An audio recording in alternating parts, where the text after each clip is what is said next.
I don't have to tell everyone here that the permitting process at this agency, within state agencies like New Jersey DEP and others, can be a long, arduous process. And if you've ever been through any of these, and then you take into account the web of entanglements and arrangements that come from various state authorities and then local approvals and federal authorities, it almost becomes a labyrinth that's impossible to navigate, right? And then we all become surprised when most of these projects don't make it through the end. And the ones that do come through significantly over budget and well beyond projected timelines, right?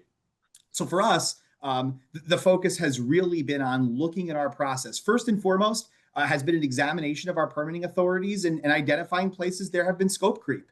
I mean, we very simply have statutory authorities and statutory responsibilities under landmark pieces of legislation like the Clean Air Act and the Clean Water Act and the Safe Drinking Water Act. And we're here to uphold every one of our statutory obligations.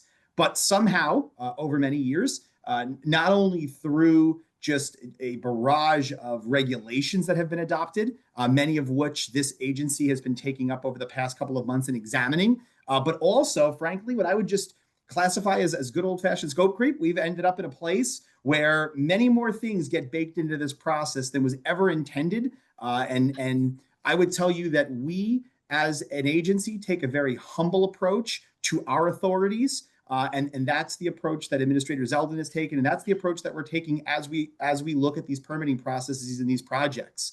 Aside from the actual permit process itself, as I'm sure you've seen, the president ran on a very strong message about deregulation and the importance of this agency and others taking up a deregulatory agenda.